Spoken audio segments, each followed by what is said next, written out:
My name is SwissWatchExpo. Today I'm looking at this really special and really rare Cartier Panther. This one is all 18 karat white gold and it's the smaller size, but as you can see it's really special because we're going to focus on the head of the watch. It is covered in diamonds, it looks absolutely amazing, and it's surrounding this sapphire blue bezel.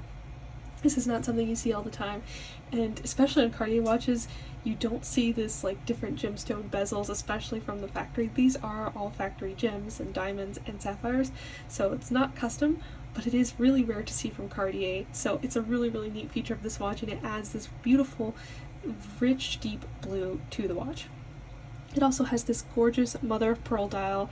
I don't know if you can see really well, but it has this lovely like lattice type print, which is the original Cartier logo, because this watch is celebrating 150 years of Cartier as a brand.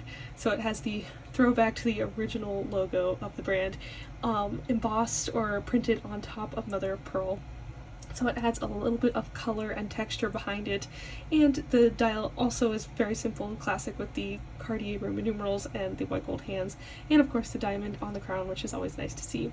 So if you are looking for a really special Cartier Panther that still retains that traditional Panther shape and style but has some really special extra elements and celebrates the history of Cartier, you should definitely check out this one, because I don't know when we'll be getting another one. This is really special. And check out our entire collection at SwissWatchExpo.com.